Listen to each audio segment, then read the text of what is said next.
찬양하세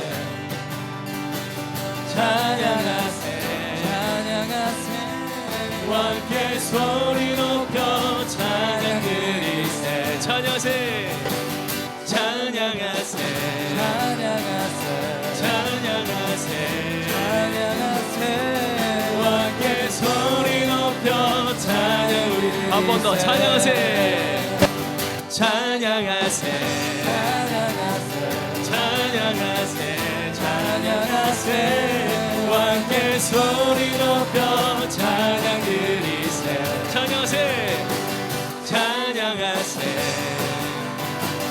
찬양하세 찬양하세 왕께 소리 높여 찬양 드리세 찬양받기에 합당하신 찬양받기에 합당하신 주님 언제나 동일하신 주 무릎 꿇고서 주 이름 외치세 무릎 꿇고서 주 이름 외치세 예수 나의 왕 예수 나의 예수 나의 왕 나의 아멘 아멘 찬양하세 찬양하세 찬양하세 왕께 소리 높여 찬양 드리세 찬양하세 찬양하세 찬양하세 찬양하세 왕께 소리 높여 찬양 드리세 찬양받기에 합당하신 주님 찬양받기에 합당하신 주님 언제나 동일하신 주 무릎 꿇고서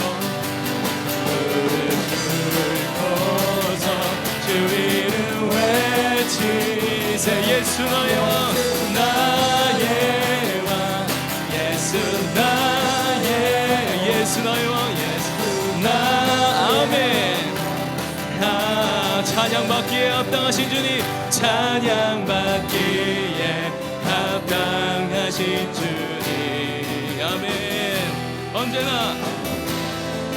나 동일하신 주님 무릎 꿇고서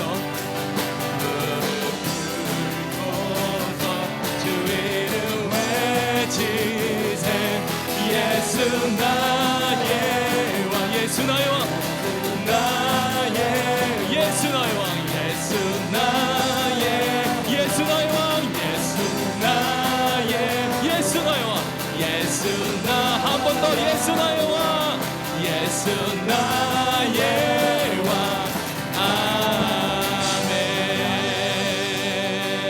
아멘 주님의 영광 나타나셨네 권능으로 임하셨네 권능으로 임하셨네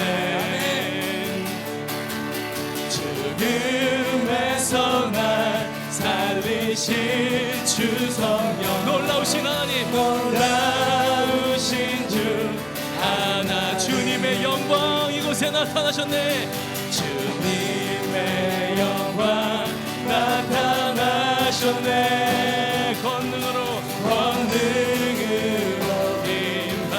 임하셨네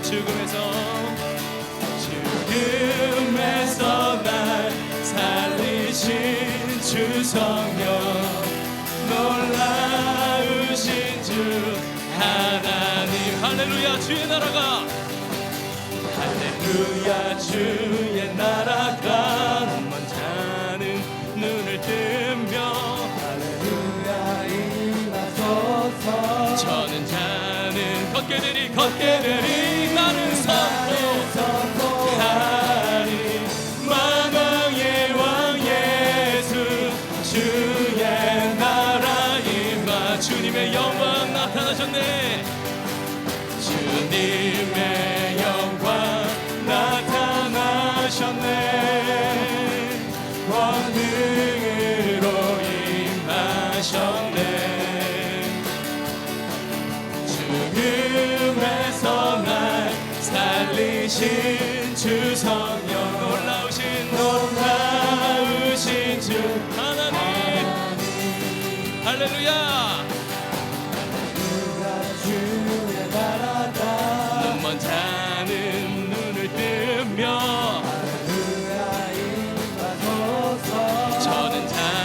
걷게 되리 나는 선포하리 만왕의 왕 예수 주의 나라 할렐루야 주의 나라가 할렐루야 주의 나라가 한번 자는 눈을 뜨며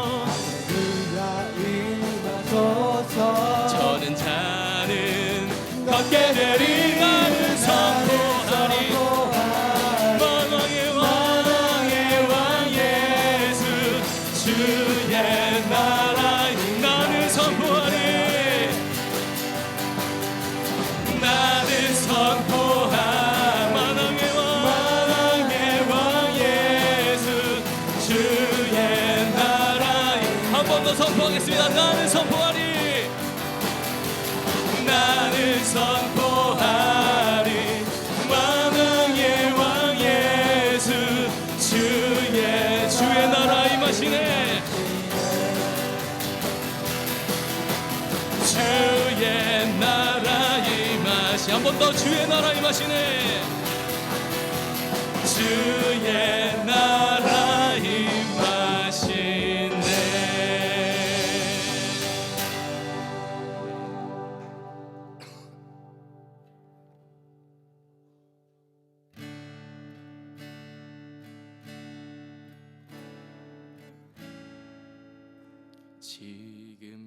지금까지 지내온 것 주의 크신 은혜라 한이 없는 주의 사랑 어찌 이루 말하랴 찬하게나 주의 손이 항상 살펴주시고 모든 일을 주 안에서 형통하게 하시네 몸도 맘도 연약하나 생바다 살아내 물붓듯이 부시는 주의 은혜 족하다 사랑 없는 거리에 나 험한 산길 헤맬 때 주의 손을 굳게 잡고 찬송하며 가리라 주님 다시 배울 날이 날로 다가와 무거운 짐 주께 맡겨 벗을 날도 멀잖네 나를 위해 예비하신 고향집에 돌아가 아버지의 품 안에서 영원토록 살리라 지금까지 지내온 목소리로 지금까지 지내온 것 주의 크신 은혜라 한이 없는 주의 사랑 어찌 이루 말하랴 찬하게나 주의 손이 항상 살펴주시고 모든 일을 주 안에서 형통하게 하시네 주의 손을 굳게 잡고 주의 손을 굳게 잡고 찬송하며 가리라 찬송하며 마지막으로 아버지의 품 안에서 아버지의 품 안에서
역사하시니 믿음으로 일어나를 기대하네.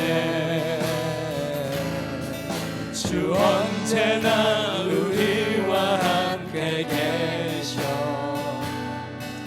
하루 또 하루가 늘 새로워. 주께서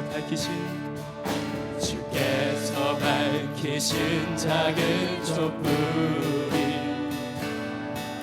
어둠을 헤치고 타오르네. 그 빛에 우리 모두 하나 되어 온 우리의 비추게 하소서. 그 선하님이 우리 감싸시니 믿음으로 일어나를 기대하네. 주 언제나 우리와 함께 계셔. 하루도 하루가 늘 새로워. 이 고요함이 깊이 번져갈 때 고요함이 깊이 번져갈 때 저 가슴 벅찬 노래 들리네. 저 가슴 벅찬 노래 들리네. 다시 하나가 되게 이끄소서. 다시 하나가 되게 이끄소서. 당신의 빛이 빛나는 이 밤 그 선하님이 우리 감싸시니 믿음으로 일어나를 기대하네. 주 언제나 우리와 함께 계셔. 하루도 하루가 그 선하님이 우리 감싸시니 그 선하님이 우리 감싸시니 믿음으로 일어나를 기대하네. 주 언제나 우리와 함께 계셔. 하루도 하루가 늘 새로워. 하루도 하루가 늘 새로워.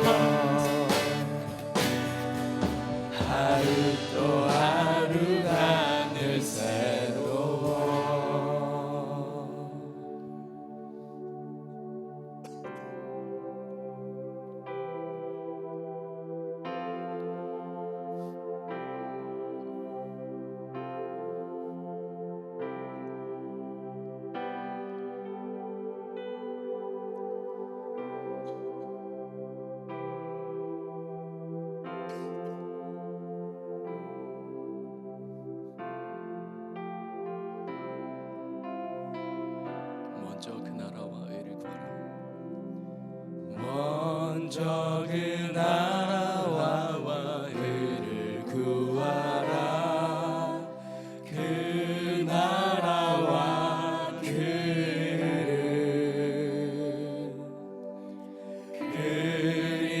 그리하면 이 모든 것을 너희에게 더하시리. 한 번 더 고백하겠습니다. 먼저 그 나라와 의를 구하라. 그 나라와 의를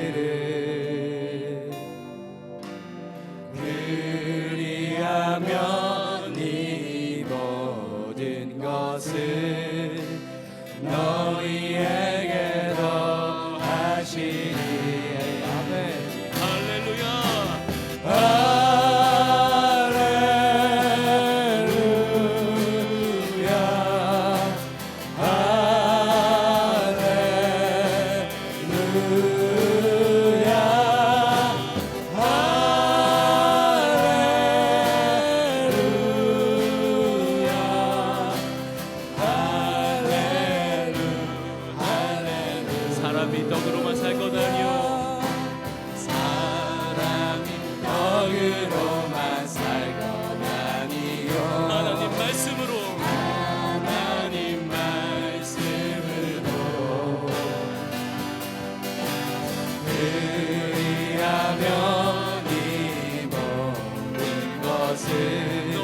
너희에게 더하시리라.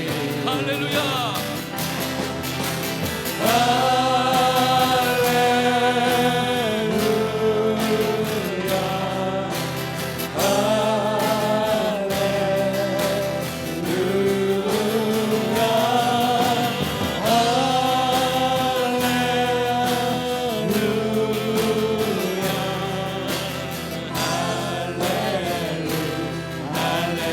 구하라 너희에게 주실 것이요 구하라 너희에게 주실 것이요 찾으면 찾으리라. 아멘. 두드리라 두드리라 문이 열릴 것이라. 할렐루야. 할렐루 할렐루 할렐루야.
시간 다 같이 무릎 꿇고 기도하길 원합니다. 하나님께서 우리를 선택하셔서 이 자리에 불러주셨습니다. 정말 우리가 우리의 뜻대로 움직이는 것이 아니라 하나님의 그 기회를 허락하시고 그 기회를 받은 우리들이 정말 이 자리에 있을 수 있습니다. 우리 오늘 이 시간 하나님이 우리에게 약속해 주실 것을 믿으며 그 약속을 붙잡으며 나가길 원합니다. 분명히 하나님께서 우리에게 말씀 주실 것을 믿으며 그 말씀을 붙잡고 우리가 하루하루를 살아가길 원합니다. 이 시간 그 겸손한 마음으로 하나님께 나가길 원합니다. 주님 주시옵소서. 다 같이 기도하겠습니다. 하나 둘 셋. 주여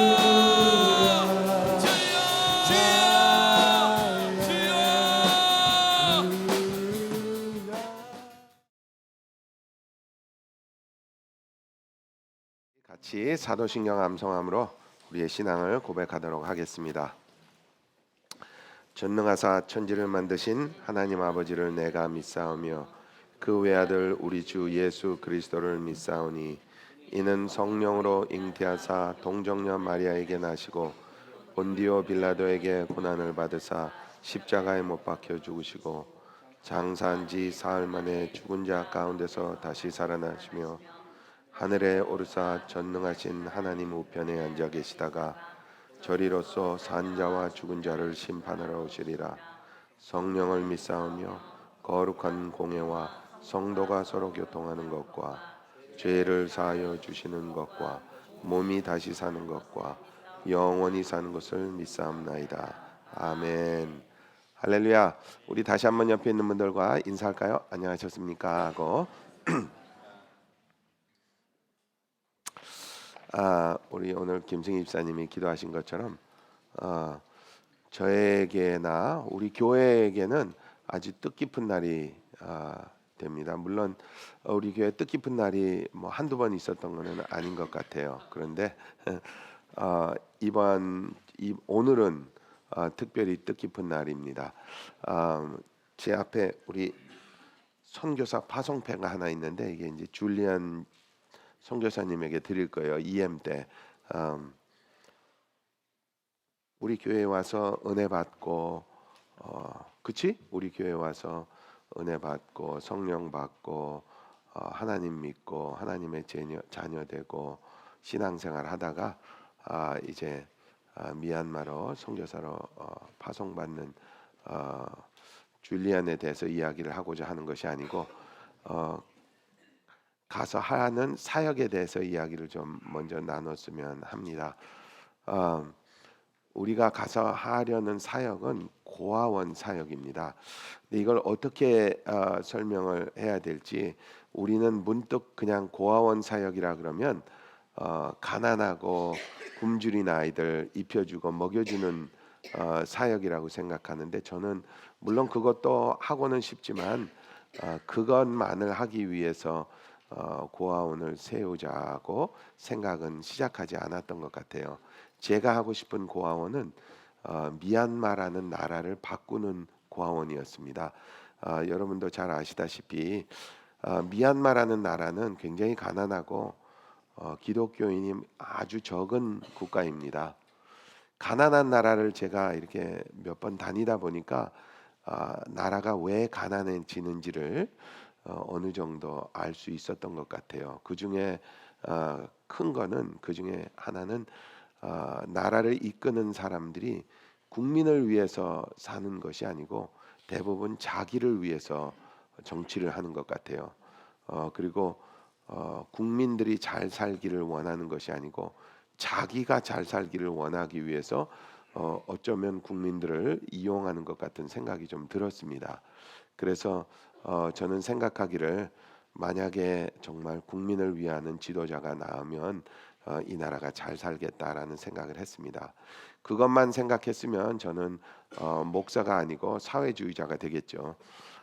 그런데 제가 그런 나라를 다니면서 사람들이 왜 기독교를 안 믿는지 생각을 해보니까, 물론 가난해서도 안 믿겠지만 지도자가 기독교인이 아니기 때문에 안 믿는 것도 참 많은 것 같아요.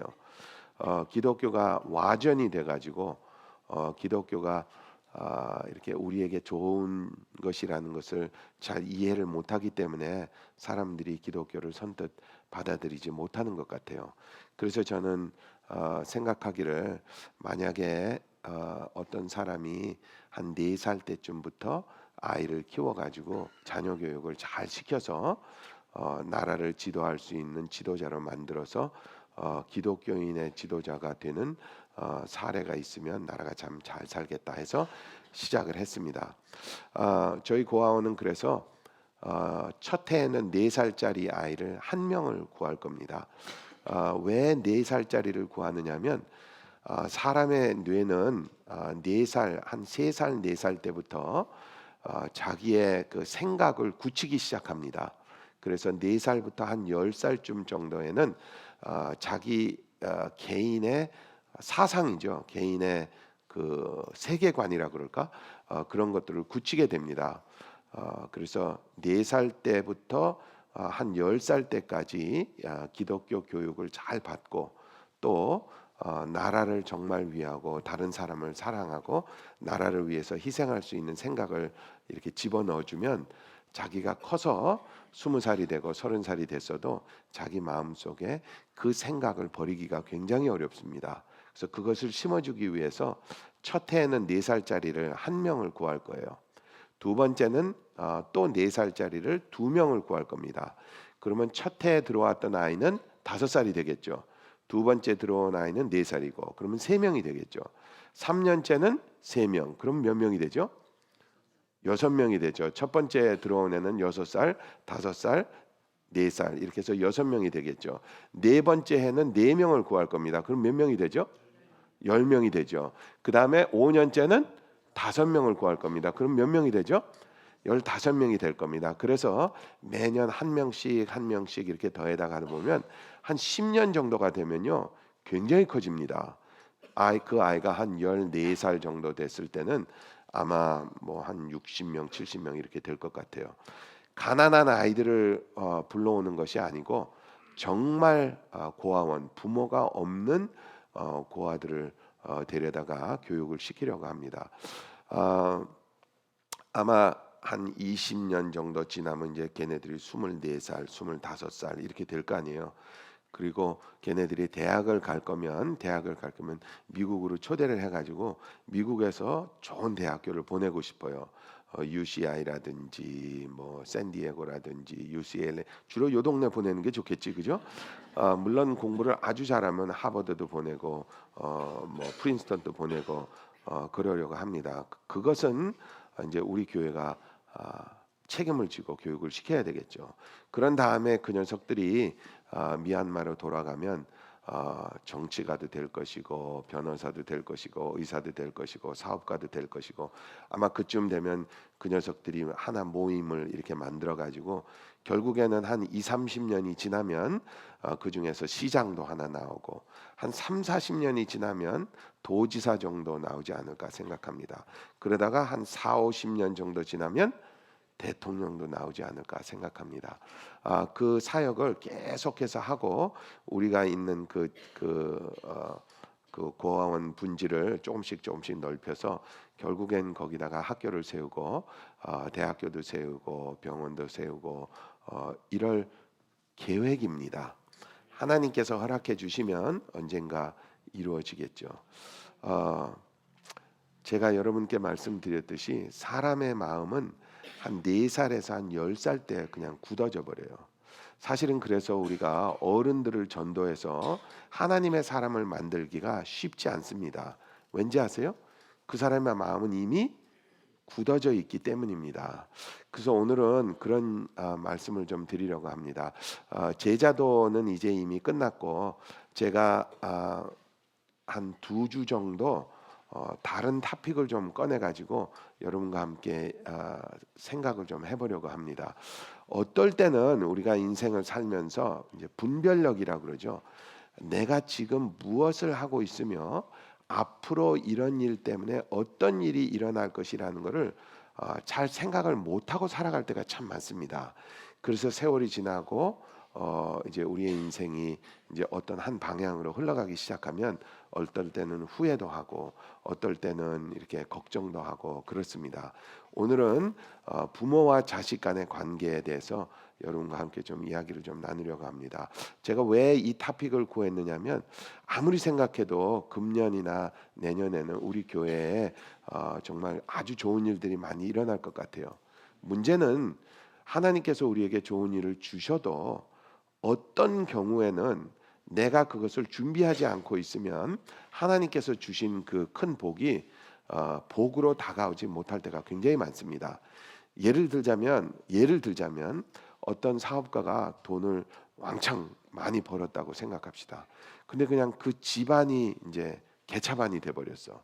자녀들은 다 삐뚤어 나가고 엄마 아빠는 이혼한다 그러고 뭐 바람 피우고 막 맨날 싸우고 죽인다 살린다 이러면 하나님께서 복을 주신 것이 뭐 아무 소용이 없게 됩니다. 그래서 그 복을 받을 준비를 잘 하고 있으면 하나님께서 복을 어느 정도 주셔도 그게 아주 큰 대박으로 이루어질 수 있게 됩니다. 그 중에 하나가 이 집안의 관계입니다. 집안이 어떻게 돌아가고 있는지. 그러니까 집안이 잘 안 돌아가고 있으면 뭐 아무리 좋은 일이 있어도 그게 좋은 일로 나에게 다가오기가 어렵다는 말이죠. 그래서 오늘은 저와 여러분이 부모와 자식 간의 관계에 대해서 한번 이야기를 좀 나눴으면 좋겠습니다. 우리 에베소서 6장 1절로 4절 한번 보죠. 에베소서 6장 1절로 4절 말씀이 되겠습니다. 제가 아까 말씀드렸죠. 저희 고아원은 몇 살짜리 애를 데려온다고? 4살짜리 애를 좀 기억을 좀 해두시기 바랍니다. 우리 에베소서 6장 1절로 4절 말씀 읽어주세요. 자녀들아 너희 부모를 주 안에서 순종하라. 이것이 옳으니라. 내 아버지와 어머니를 공경하라. 이것이 약속 있는 첫 계명이니 이는 내가 잘되고 땅에서 장수하리라. 또 아비들아 너희 자녀를 노엽게 하지 말고 오직 주의 교양과 훈계로 양육하라. 아멘. 아멘. 하나님은 우리에게 항상 2가지 말씀을 주신다고 그랬습니다. 하나는 명령이고 또 하나는 약속입니다. 하나는 명령이고 하나는 약속인데 오늘 하나님께서 우리에게 주신 말씀은 명령일까요? 약속일까요? 명령입니다. 명령. 사람이 어떤 사람에게 명령을 할 때는 꼭 있어야 하는 조건이 몇 가지 있습니다. 그 중에 하나는 명령은 항상 지금 있는 것과 상반되는 것을 이야기할 때 명령이 성립됩니다. 무슨 말씀인지 아시겠어요? 또 명령은 그것을 준행할 수 있든지 없든지 능력이 있는 상태에서 이루어집니다. 예를 들자면 제가 여러분에게 앉으세요. 앉으라니까 사람 말이 말 같지 않은가?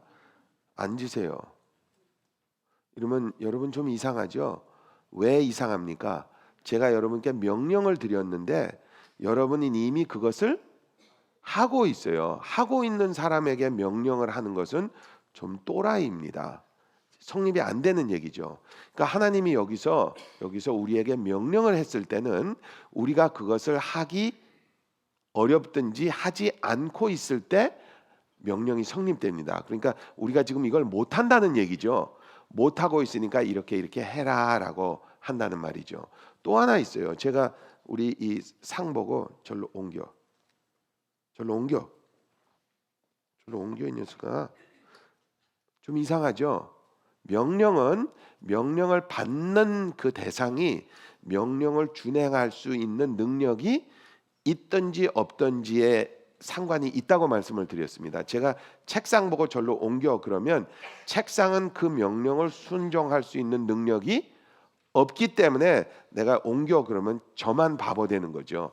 그러니까 하나님은 우리에게 명령을 주실 때는 우리가 그것을 하지 않고 있는데 우리는 그것을 할 수 있는 능력이 있다는 말이죠. 무슨 말씀인지 아시겠죠? 그러니까 오늘 주신 말씀은 사실은 우리가 별로 하고 있지 않는 말씀입니다. 근데 그것을 하나님 때문에 우리가 하나님의 말씀을 받아서 그것을 준행해야만 합니다. 맞아요? 그리고 그것을 준행할 수 있는 능력이 우리에게 있다 없다? 있다는 말이죠. 그리고 하나님이 우리에게 명령을 주실 때는 누구를 위해서 명령을 주실까요? 나를 위해서, 하나님을 위해서. 나를 위해서 하나님이 명령을 주시겠죠. 그죠? 그러니까 하나님이 우리에게 주실 때는 이 말씀은 누구를 위해서 주시는 것이다. 나를 위해서 주시는 것이다 라는 것을 먼저 생각을 하고 이제 이 말씀을 좀 들여다보겠습니다. 우리 6장 1절 한번 보죠. 자녀들아 너희 부모를 주 안에서 순종하라. 이것이 옳으니라. 부모에게 뭘 하라고요? 순종하라고. 부모님에게 순종하는 것이 쉽다 어렵다? 쉽다 어렵다? 어렵다. 부모님에게 순종을 안 하고 있으니까 순종하라라고 우리에게 말씀해 주시는 거 아닙니까? 그죠? 우리는 부모님에게 순종을 하기가 그렇게 쉽지 않습니다. 그러니까 이제 어머니나 아버지가 뭐 해라 그러면 예 알았습니다. 그리고 금방 하기가 어렵다는 말이죠. 그러니까 그것을 하라고 말씀해 주십니다. 왜 그것을 하라고 하느냐? 그것을 하면 누구에게 이익이다? 나에게 이익이다. 그런데 하기는 어렵다. 저는 여러분께 질문을 하나 드리고 싶어요. 왜 그것이 어려울까? 왜 나는 부모님에게 순종하기가 어려울까? 한번 생각해 보세요. 부모님에게 순종하기가 왜 어려울까? 만약에 예를 들어서 뭐 트럼프 대통령이나 누가 와가지고 나오세요. 그럼 우리 어떻게 할까? 나가지. 우리 나가지. 나가지. 그런데 왜 어머니나 아버지가 나와 그러면 궁뎅이가 안 떨어질까? 왜 그럴까요? 이유가 있습니다. 그죠? 왜 그럴까? 왜 나는 어머니나 아버지에게 순종하기가 그렇게 어려울까? 어머니나 아버지가 나에게 그렇게 무거운 존재가 아니기 때문입니다. 그러니까 만약에 대통령이 나한테 뭐라 그러면 그럴 텐데 어머니 아버지가 나에게 그렇게 위대한 존재로 느껴지지 않기 때문입니다. 왜 그럴까? 물론 여러 가지 이유가 있겠죠. 어머니 아버지가 위대한 존재가 아닐 수도 있어요. 어머니 아버지가 위대한 존재가 아닐 수도 있는데 왜 나는 어머니 아버지가 그렇게 우습게 여겨질까라는 생각을 한 번쯤은 해보고 지나가는 것이 중요하다고 생각합니다. 왜 그런지 아세요? 여러분 대부분의 경우에 저는 어머니가 아니니까 이제 아버지로서 누구든지 아버지에 대한 생각이 누구나 다 있습니다. 저나 여러분이나 다 가지고 있죠. 웬만한 경우는 아버지에 대한 생각이 좋은 생각이다 안 좋은 생각이다 어떻게 생각하세요? 에? 여러분들 중에 혹시 아버지 그러면 이렇게 자기 자세가 저절로 모르게 예 아버지 하는 분이 혹시 있는지 모르겠어요. 그러면은 별로 없을 거예요. 되게 아버지 그러면 에이 이렇게 좀 이렇게 별로 기분 안 좋은 생각이 벌써 듭니다. 에이 이렇게 듭니다. 그럼 그 생각은 아버지에 대한 생각이 내가 가지고 있는 아버지에 대한 생각이 그렇게 좋은 생각이 아니라는 거죠. 왜 나는 아버지에 대한 생각이 그렇게 좋지 않을까? 물론 그 중에는 아버지가 아주 안 좋은 사람도 있어요. 시리얼 킬러든지 그 뭐라고 그러죠? 그 시리얼 킬러 한국말로 뭐라고 그러지? 연쇄 살인자. 연쇄 살인자든지 뭐 어떤 사람이 있는지 그래가지고 막 전 세계가 다 증오하는 그런 아버지도 있을 수 있습니다. 웬만한 경우는 그런 아버지는 별로 없어요. 근데 왜 나는 아버지에 대한 생각이 별로 안 좋을까? 아까 말씀드렸죠. 사람의 세계관은 언제 이루어진다? 어려서 이루어집니다. 4살에서부터 한 10살쯤에 이루어집니다. 그러면 한번 생각해 봅시다. 내가 지금 가지고 있는 생각이 예를 들어서 부모님에게 뭐 제가 조금 말씀드렸지 아버님에게 혹은 어머니에게 가지고 있는 생각이 예를 들자면 아버지에 대한 생각이 몇 살 때부터 굳어진 거라고? 4살 때부터 한 10살 때까지 굳어진 겁니다.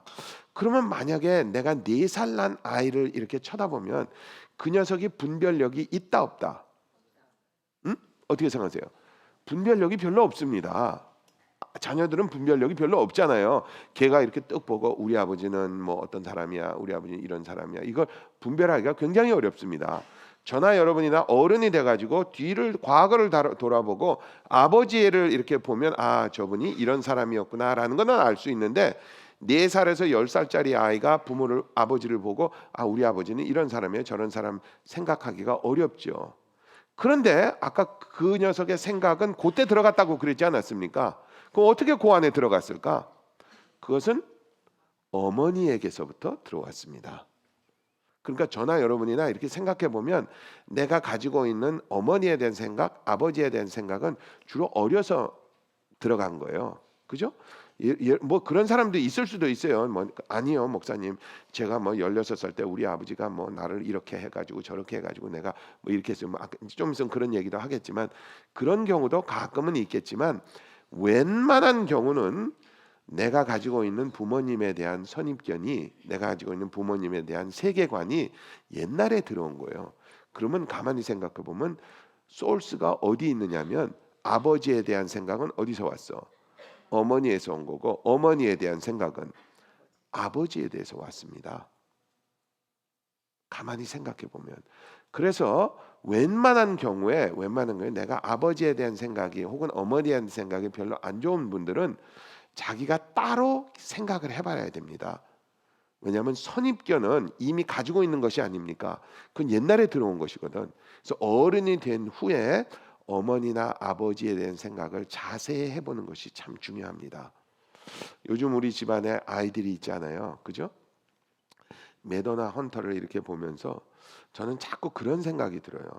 요즘 부모는 좀 유난스럽다. 그건 제 생각입니다. 우리 집에 장난감이 얼마나 많은지 막 세고 널렸어요. 막 너무 그리고 애들한테 돈을 너무 많이 쓰는 것 같아. 내 생각이야. 그리고 우리 애들은 똥을 싸가지고 똥이 기저귀에 젖을 시간이 없어.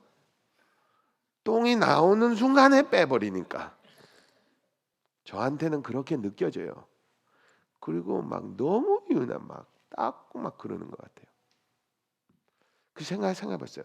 나는 안 그랬나? 생각해봤어요.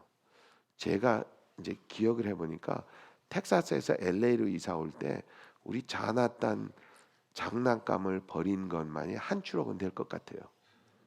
내가 다 잊어버렸어요. 나는 걔네들보다 더 유난스러웠던 것 같아.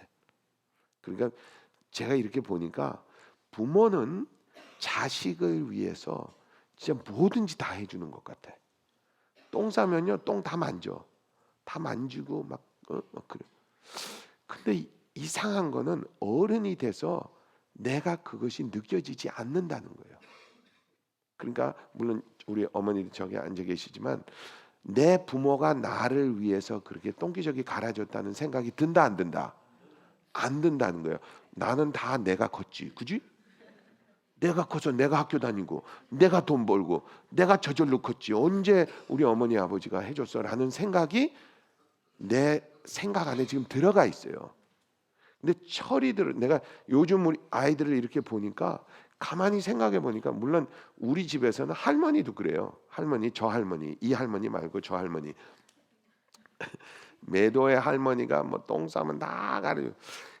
매도가 그거 안다 모른다. 절대로 모른다.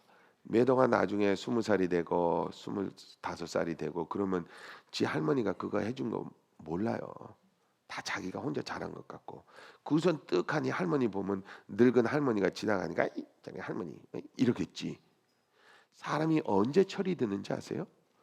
나한테 그런 것들을 해준 분이 우리 부모구나라는 것을 깨달을 때입니다. 혹시 여러분들 중에 고아원에서 오신 분은 모르겠어요. 그런데 여러분이 집안에서 자랐다 그러면 여러분이나 저나 부모님이 우리 기저귀 갈아주셨습니다. 우리 집에는 아침이 되면 밥 하느라고 정신이 없어요. 아침부터. 누구 밥? 내 밥이 아닙니다. 누구 밥? 매도 밥 하느라고 정신이 없어요. 그 내가 그걸 이렇게 앉아서 이렇게 쳐다보고 있으면요. 어떨 때는 웃기기도 하고 어떨 때는 한심하기도 하고 어떨 땐 재밌기도 하고 그래요. 그러니까 그 하나 키우기 위해서 온 집안이 아침부터 막 난리법석을 치는 거예요. 그걸 매도가 안다 모른다?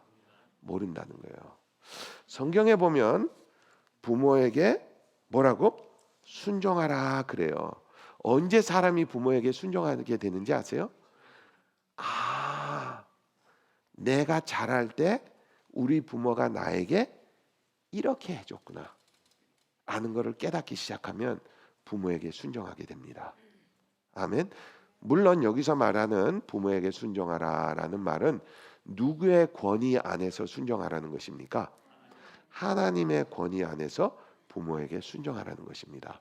뭐 부모님이 야 이번에 뭐 라스베가스 좀 가자 그러면 안 되겠습니다. 그거는 되지만 우리가 부모님에게 순종해라 하라는 것은 내 마음속에 순종하려는 마음을 가지고 있으라는 말이에요. 무슨 말씀인지 아시겠죠?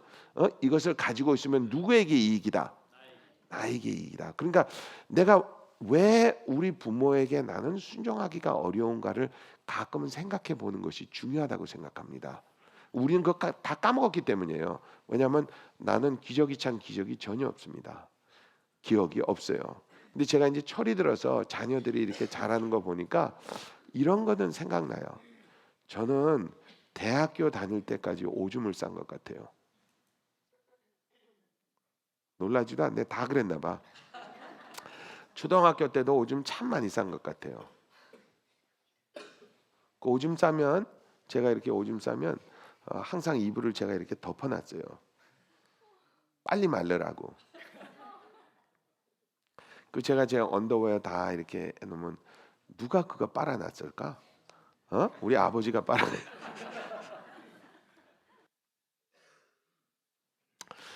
저는 대학교 다닐 때나 이렇게 어른이 돼서는 전혀 몰랐습니다. 근데 이제 자녀들을 이제 손주손녀 이렇게 해보니까 걔네들은요 똥 싸고 오줌 싸면 아무 상관 안 해요. 이렇게 보니까 나도 저랬겠구나. 그러고 보니까 그 우리 부모님이 나를 그 다 해줬겠구나라는 생각이 들더라고요. 그래서 우리는 그래서 내가 부모에게 잘해야 되는 거구나. 제가 60이 넘어서 철이 드는 것 같아요. 손주손녀 보니까.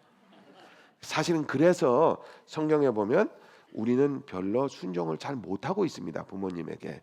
그런데 철이 들어서 이제 그걸 깨달으면 순종을 하게 돼 있습니다. 자녀들아 너희 부모를 주 안에서 순종하라. 이것이 옳으니라. 내 아버지와 어머니를 공경하라. 이것이 약속 있는 첫 계명이니. 이래요. 이건 무슨 소리냐면 부모를 공경하면 다음과 같이 내가 너에게 해주리라라고 하나님이 약속을 해줬다는 말이에요. 어떤 것을 약속해 주었느냐? 3절에 있습니다. 이는 내가 잘 되고 땅에서 장수하리라. 이런 말씀입니다. 요게 한국어는 어휘가 약간 틀립니다. 약간 틀려요. 영어하고 어휘가 약간 틀려요. 그러니까 한국어는 이렇게 원래대로 하기가 말이 굉장히 어려워요. 이는 내가 잘 되고 땅에서 장수하리라. 그러면 약속이 몇 개입니까? 약속이 몇 개예요? 2개죠. 본문에는 약속이 하나입니다. 요 2개를 어떻게 하나로 만들 수 있을까?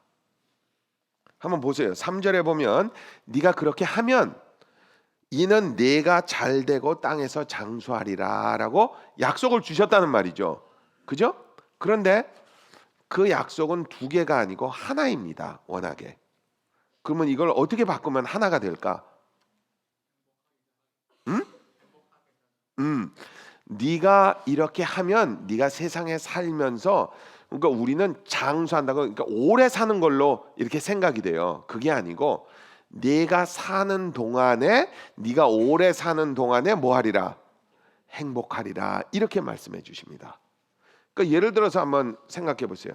내가 만약에 내 부모를 싫어해. 내가 내 부모를 증오해. 근데 돈 좀 벌었어. 행복할까 불행할까? 어떻게 생각하세요? 불행하겠죠. 부모님 생각나면 막 그러니까 내가 부모는 개떡 같은데 내가 돈 좀 벌었어. 그러면 내 마음속에 무슨 생각이 들까요? 그래, 우리 부모는 개떡 같아도 내가 혼자 해가지고 돈 벌었어. 이 사람은 행복할까 불행할까? 이 사람은 행복하다고 말하기가 굉장히 어렵습니다. 그러니까 지금 이 본문에서 말씀해 주시는 것은 너희가 이렇게 하면 너희가 이 땅을 사는 동안에 어떻게 살 수 있다? 행복하게 살 수 있다. 말이 되는 소리 안 되는 소리? 되는 소리입니다. 그러니까 우리에게 하나님이 말씀해 주실 때 누구를 위해서 해주시는 것이라고? 나를 위해서 해주시는 것이다. 그러니까 이걸 깨달으면 내가 이렇게 돼서 우리 부모를 깔보고 있구나. 그래서 이렇게 해서 깔보지 말고 내가 우리 부모님을 공경해야 되겠구나라는 생각을 굳히라는 말이죠. 아멘. 그 다음에 4절, 또 아비들아 너희 자녀를 노엽게 하지 말고 오직 주의 교양과 훈계로 양육하라. 이거 굉장히 어려운 말입니다. 어떻게 들으면 뭐 별로 중요하지 않은 것 같은데라는 생각이 들어요.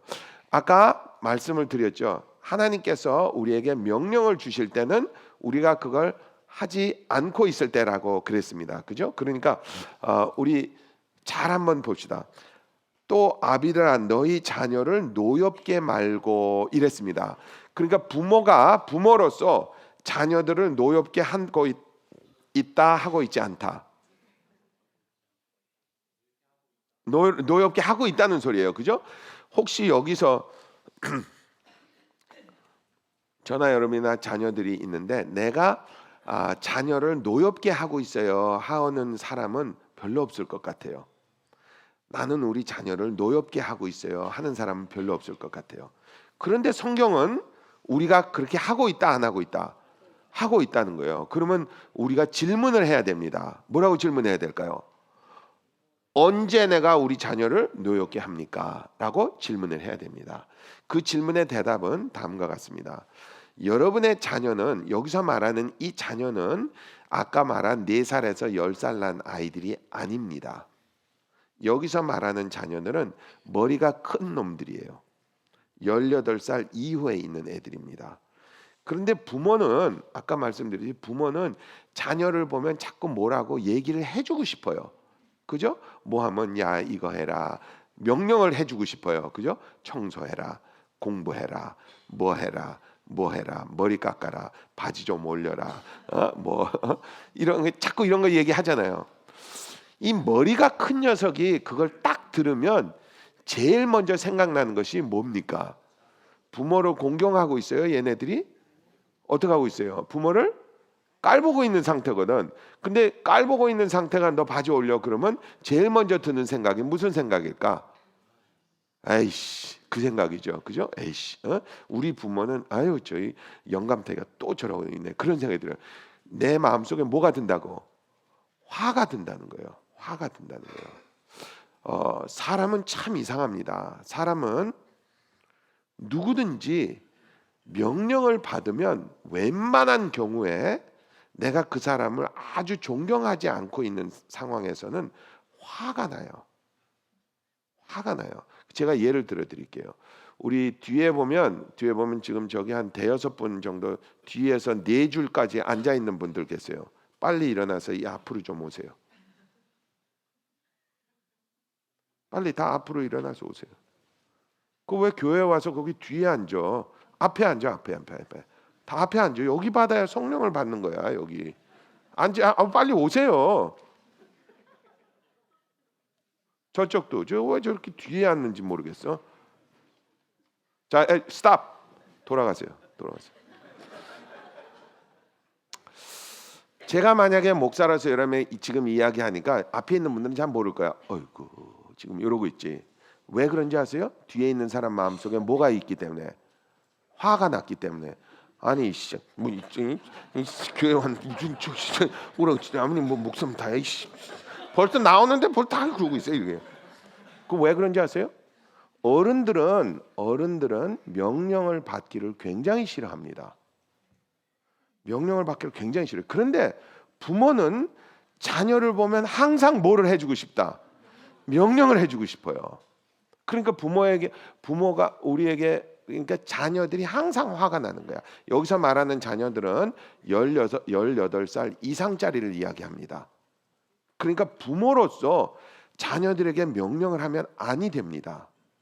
다시 굉장히 어려운 거 이거. 그러니까 노엽게 하지 말라고 그러지 않았습니까? 부모들아 자녀를 노엽게 하지 말라 그랬잖아요. 부모가 내가 자녀를 노엽게 했다는 생각을 하는 사람이 거의 없습니다. 근데 하나님 우리에게 명령을 줄 때 네가 노엽게 하고 있어 임마 그러고 있잖아요. 그죠? 근데 그걸 우리가 언제 깨달을 수 있느냐면 내가 그걸 딱 들었을 때 얘기합니다. 제가 여러분 또 시험을 좀 해볼 테니까 좀 해보세요. 일어서세요. 다 같이 일어서세요. 일어서 봐. 아니 진짜 일어서 봐. 장난이 아니고 일어서 봐. 또 앉으세요. 다 앉으세요. 예. 한 번만 더 일어나. 한 번만 또 앉으세요. 또 한 번만 일어나. 앉으세요. 자 이러면 한 3번 정도만 하면 자기 마음속에 화가 난다 안 난다? 화가 납니다. 그런데 참 이상한 거는 여러분 제가 주일학교에 가가지고 4살 난 5살 난 아이들한테 목사님 왔어요. 일어나세요. 그럼 다 일어나. 내가 앉으세요. 앉아. 다 일어나세요. 앉으세요. 이거 한 10번 하면요. 애들 막 꼬리 잡고 울어요. 아니 웃어요. 너무 재밌다고. 애들은 화를 안 냅니다. 이렇게 작은 애들은 화를 안 내요. 누가 화를 내느냐?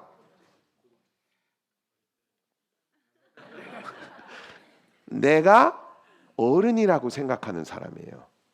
나는 이제 어른인데 내가 어디 앉든지 네가 무슨 상관이냐.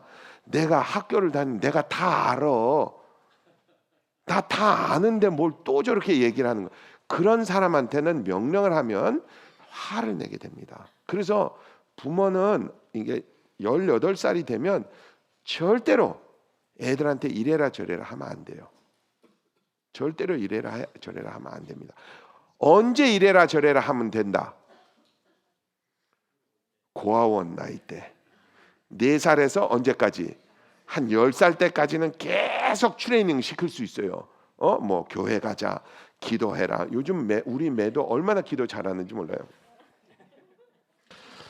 아마 제가 어른들에게 이렇게 기도하세요 그를 10번만 가르치면 우리 교인 다 나갈 거야. 뭐는 저런 놈이 다 있어. 지금 무슨 이단이야? 뭐 그러죠. 매도는 전혀 기도할 애들은 4살 때부터, 그래서 우리 고아원이 4살 때부터 10살 때까지 하자는 거야.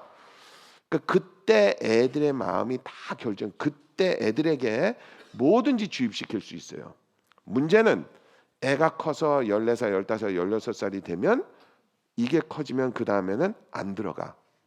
그 다음부터는 안 들어갑니다. 근데 우리는 부모가 돼가지고 꼭 들어갈 것 같아. 아니면 들어가야만 해.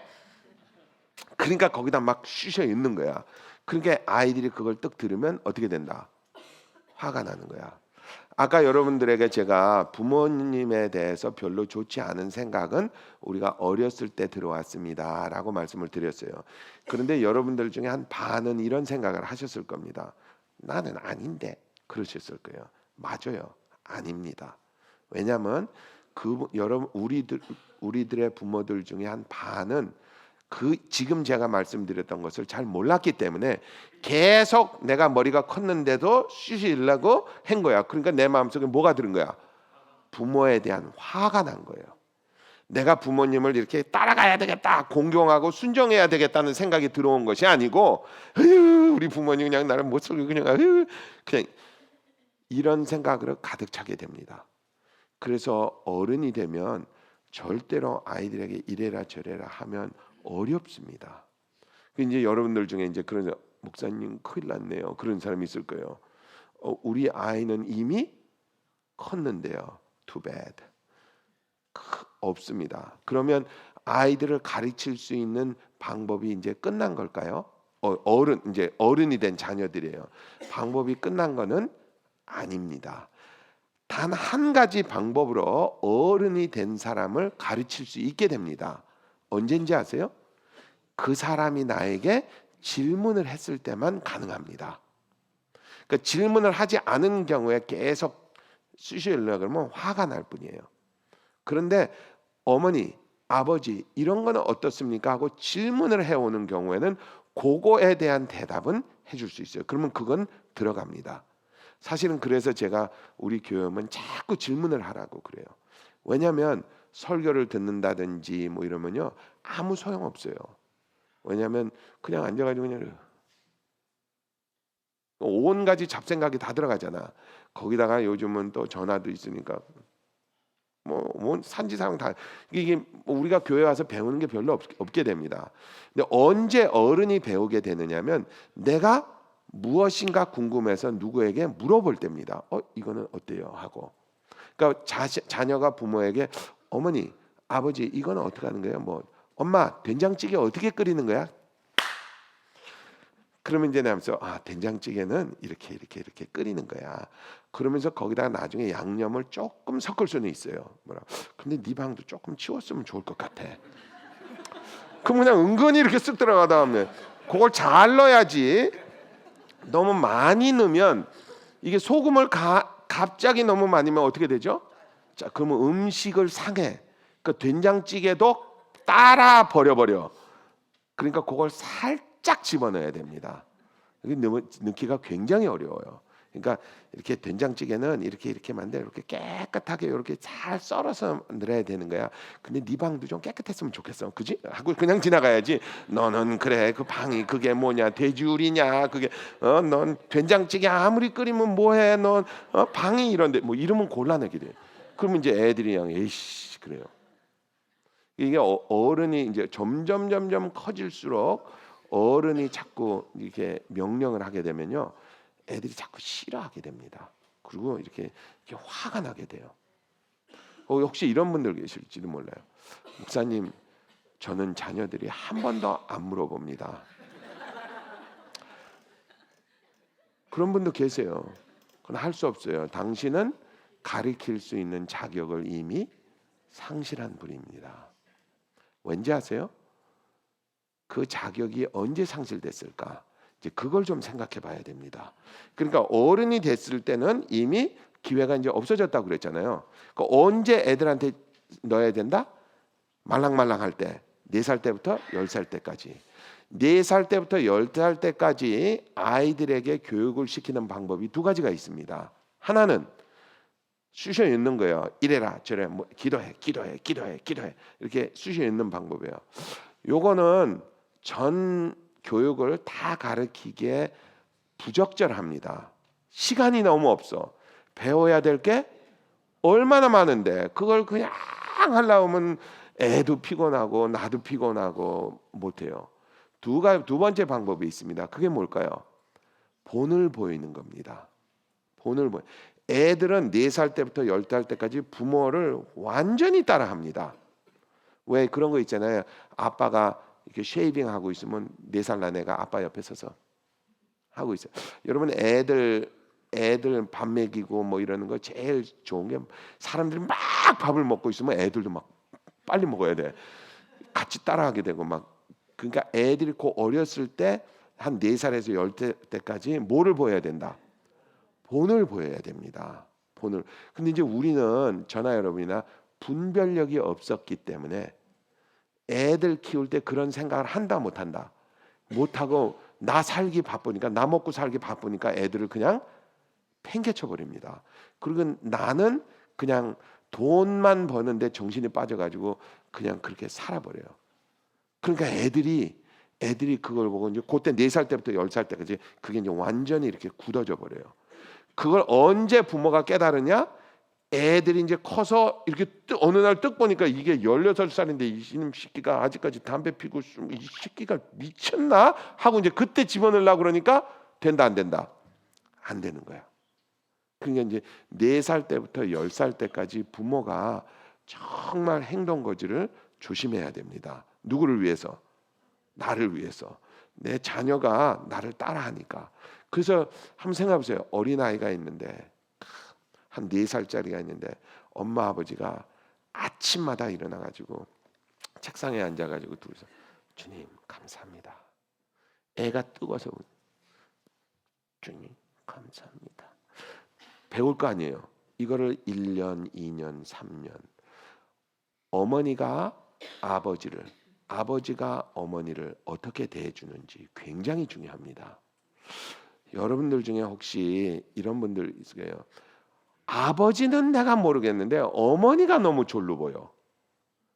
왜 이제 아이들이 어느 정도 크면 대개 이제 어머니들이 아버지들에게 이렇게 이야기할 때가 참 많습니다. 여보, 당신이 얘기해. 애들이 내 말은 안 들어. 당신 말은 들으니까 당신이 얘기해. 그래요. 왜 우리는 어머니 말을 조금 덜 듣게 될까? 생각해 보신 적이 있는지 모르겠어요. 그것도 4살 때부터 10살 때 우리에게 이렇게 딱 박힌 거예요. 왜 그랬느냐면 아버지가 어머니를 졸로 봐. 그러니까 남편이 아내를 졸로 봐. 뭐 그런 경향이 있잖아요. 그죠? 남편이 와가지고 부모님 아이 저리 가. 그러니까 애들이 딱 보니까 이 여자는 어떤 여자야? 좀 하찮은 여자구나. 저 남자는 잘못 건들면 저기 이제 뒤집어지면 때리는 놈이구나. 뭐 이런 생각을 하게 됩니다. 그러니까 자기도 모르게 그 생각이 이렇게 딱 짜여지면 자기가 이제 18살, 20살, 30이 되면 어머니가 자꾸 얕잡아 보여요. 그래서 그걸 막기 위해서는 어떻게 해야 되느냐? 아이가 어렸을 때 남편이 부인을 굉장히 존경해야 됩니다. 예, 그랬어? 나는 이쪽으로 그 당신 애가 쓱 보고 있다. 저 남자가 이 여자 말을 듣네? 라는 거를 누가 깨달아야 된다. 아이들이 자기도 모르게 그걸 깨달아야 됩니다. 그래서 나중에 이제 자기가 어른이 되면 어머니 말을 듣게 됩니다. 무슨 말씀인지 아시겠죠? 이거를 우리가 분별력을 잘 키워서 이걸 잘 생각을 해둬야 나중에 어른이 됐을 때, 자녀들이 어른이 됐을 때 어머니 아버지를 잘 공경할 수 있게 됩니다. 근데 이제 좀 곤란해요. 이걸 제가 한 40년 전에 여러분께 말씀을 드렸으면 괜찮았을 텐데, 목사님 우리 애들 다 컸는데 왜 지금 얘기하고 그래요? 그럼 뭐 할 수 없는 거지. 그러니까 어른이 된 경우에는, 여러분이나 저나 자녀가 어른이 된 경우에는 아이들에게는 절대로 말을 하면 안 됩니다. 이리 가라 저리 가라. 목사님 걔네들 큰일 났는데요.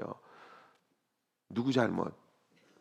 그건 네 잘못이야. 지가 해놓고 나중에 어른이 돼서 그걸 고치려고 그러니까 애들도 못 고치고 애들을 어떻게 된다? 화를 내게 만드는 거야. 그러니까 나하고 자녀들하고 거리도 자꾸 멀어지게 되고, 그러니까 어른이 된 자녀들을 가진 부모들은 뭐를 해야 되는지 아세요? 기도를 열심히 해야 됩니다. 하나님 주여, 내가 잘못했습니다. 우리 자녀가 잘 되게 해주세요. 그거 외에는 사실은 할 일이 별로 없습니다. 그걸 뭐라고 한마디 해주면 아이들 마음이 굉장히 상해요. 그래서 부모를 공경하고 부모에게 순종하고자 하는 마음이 없어져 버립니다. 그래서 부모는 자녀를 화나게 하지 말라는 말이에요. 지금 여기서, 그죠? 자녀를 둔 아주 조그만 아이들을 둔 부모님들은 지금부터 잘해야 됩니다. 그래서 아버지가 남편이 부인의 말을 잘 듣는 습관을 들여야 됩니다.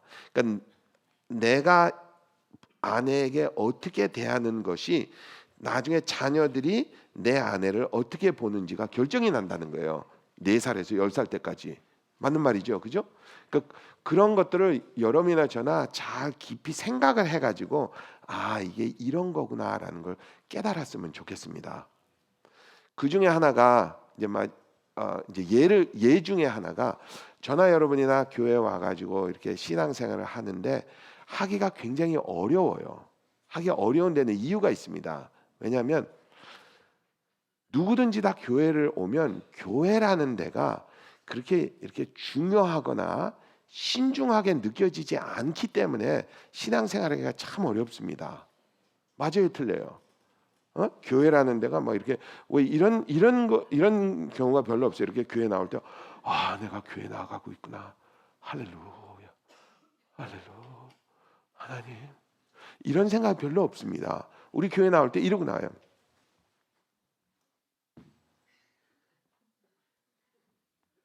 이러고 가요. 이게 어디서 온다고? 어디서 왔을까 이게? 아까 우리 마음은 언제 새겨진다? 4살에서 10살 때까지 새겨진다. 그때 들은 생각입니다. 그때 지금 이제 주일학교 애들이에요. 웬만한 사람들은 교회를 좀 다니게 됩니다. 다닐 때 주일학교에서 아이들이 하나님에 대한 생각이 굳어지게 됩니다. 그죠? 굳어지게 돼요. 그때 아이들이 하나님에 대해서 어떻게 생각하느냐가 굉장히 중요해요. 불행하게도 주일학교에 보면 애들이 하나님을 우습게 여겨요.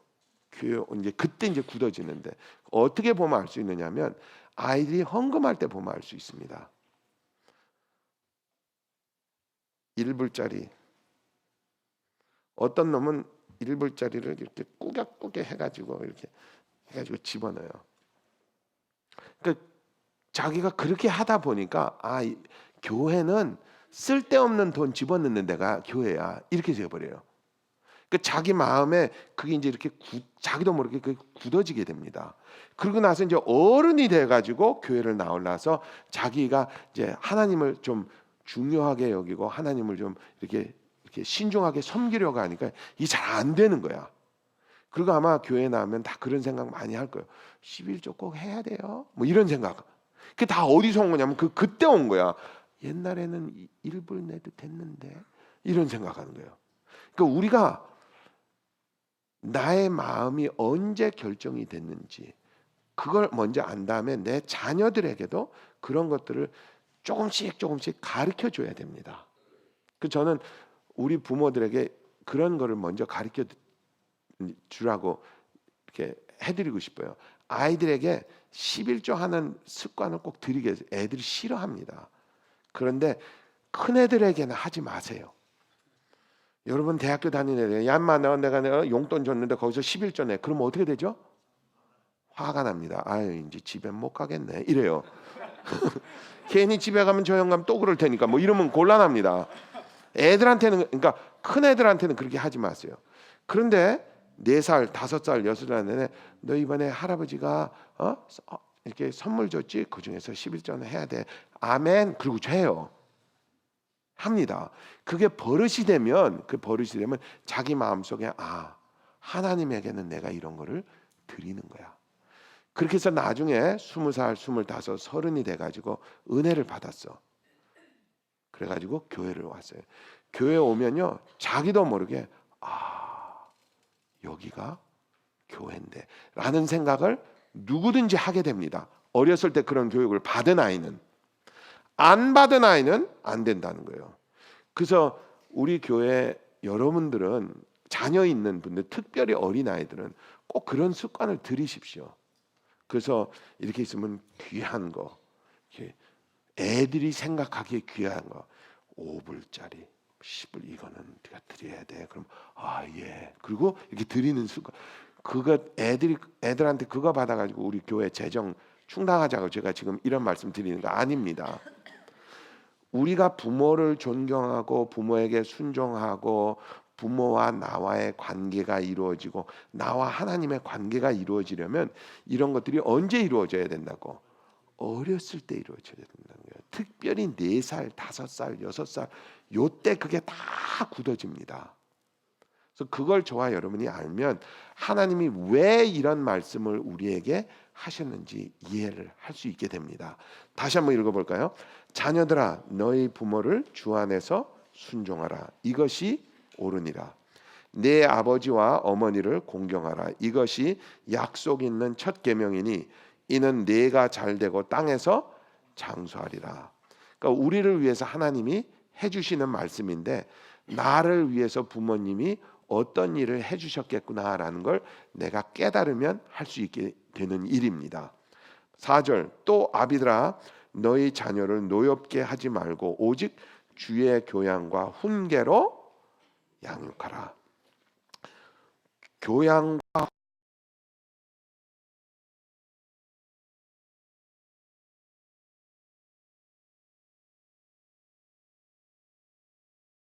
어린 아이들입니다.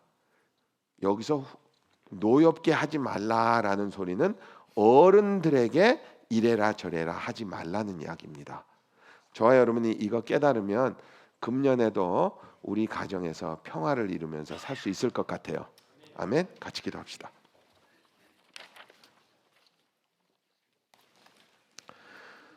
사랑이 많으신 나의 아버지 감사합니다.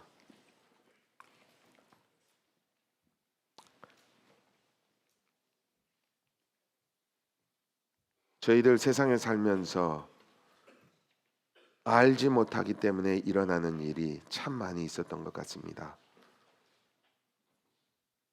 하나님께서 우리에게 축복해 주시기 위해서 오늘 우리에게 해주신 말씀 이해하고 기억할 수 있는 저희들 되게 도와주시옵소서. 나를 낳아주시고 키워주시고 나를 위해서 헌신하신 우리 부모님을 공경하고 순종할 수 있는 저희들 되게 도와주시옵소서. 그리고 우리가 낳은 자녀들, 귀한 자녀들 어려서는 본으로 또 훈계로 잘 교육할 수 있는 저희들 되게 도와주시옵소서. 그리고 하나님 어른이 된 자녀들을 위해서 기도할 수 있는 부모들이 되게 도와주시옵소서. 하나님 우리가 우리 가정에서 일어나고 있는 일을 잘 이해함으로 우리가 행복하게 살 수 있게 하여 주시고 주님을 잘 섬길 수 있는 저희들 되게 도와주시옵소서. 주님 감사합니다. 오늘도 저희들 주님 앞에 빈손 들고 나오지 아니하고 귀한 예물 들고 나왔습니다. 주님께서 흠양하여 주시고 축복하여 주시고 드리는 손길을 기억하여 주시옵소서. 하나님 오늘 이제 미얀마로 또 선교사 한 분을 파송합니다. 우리가 할 수 있는 일은 이것뿐입니다. 하나님께서 줄리안 선교사님을 축복하여 주셔서 사명을 잘 감당하고 정말 언젠가 주님 안에 자란 자녀가 미얀마를 위해서 희생할 수 있는 기독교 지도자가 나올 수 있도록 축복하여 주시옵소서. 주님 감사합니다. 이 모든 말씀 우리를 구원해 주신 예수님의 이름으로 기도드렸사옵나이다.